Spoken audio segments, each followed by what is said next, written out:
Hello viewers, আসসালামু আলাইকুম। আশা করি আপনারা সবাই ভালো আছেন। আমি অনেক ভালো আছি। আজকে আমি যে রেসিপিটা আপনাদের সাথে শেয়ার করব ওটা হচ্ছে আলু পরোটার রেসিপি। এটা আমার একটা মোস্ট ফেভারিটিং রেসিপি। এটা আজকে আমি আপনাদের সাথে শেয়ার করব। আজকে আমি স্কুল থেকে আসার সাথে দেরি হয়ে গেছিল, এজন্য এই রেসিপিটা বানাতে বানাতে সন্ধ্যা হয়ে গেছে। আর আমি টিফিনে তেমন একটা কিছু খাওয়া হয় নাই। দোকান থেকে একটা অল টাইম বনি কেনা হয়ে খাওয়া হয়েছিল। আমার পেট আশা করি একটুও ভরে নেই, তাই বাসায় এসে আমার অনেক বেশি ক্ষুধা লেগেছিল। তো ভাবতে ভাবতে আমার মনে পড়ে যে কেন না আলু পরোটার রেসিপি বানানো যাক।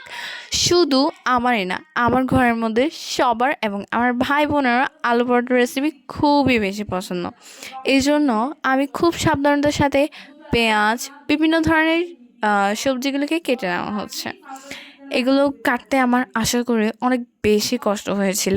যদিও না আমি তেমন একটা রান্নার কোনো কাজই পারি না, আমাকে দিয়ে কোনো কাজই হয় না। আমি অনেক কষ্ট করে এইগুলো করছিলাম এবং এটাই আমার ফার্স্ট ছিল না, আমি আগেও বানাইছিলাম। এটা আমার খুবই মোস্ট ফেভারিট লাগে যখন আমার বাসায় একলা থাকি, রুচির মতো কিছুই থাকে না, মুখের মধ্যে কোনো রুচির জিনিসটাই থাকে না, তখন আমি এই রেসিপিটা বানাই করে। এটি আসলে আমি একলা করতে পারিনি, আমার লেগেছে অনেকজনের সাহায্য। আমি এভাবে আলু মেশ করে বিভিন্ন সবজি মিশিয়ে আমি এখানের মধ্যে মেখে নিচ্ছি।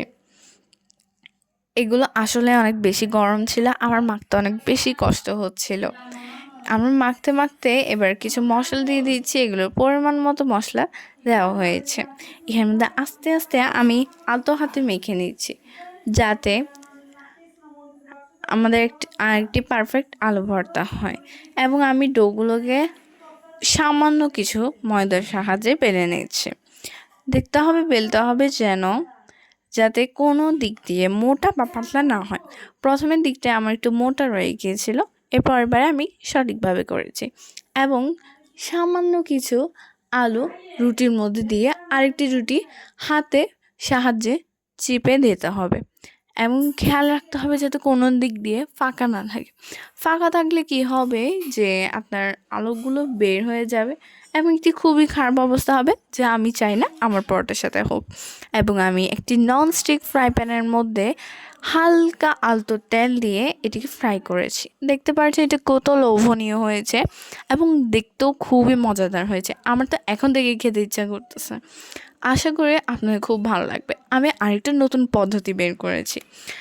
যদিও আমরা দুইটা পরোটাকে না লাগিয়ে একটি পরোটার সাহায্যে খুবই কম আলু দিয়ে আরেকটি পরোটা বানাতে পারি খুবই চালাক বুদ্ধির সাথে।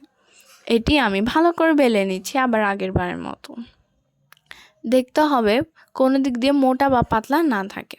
এবং সেম পদ্ধতিতে আমি ননস্টিক ফ্রাই প্যানের মধ্যে আবার ফ্রাই করে নিচ্ছি, যাতে বেশি যাতে বেশি লাল লাল হয়ে যায়।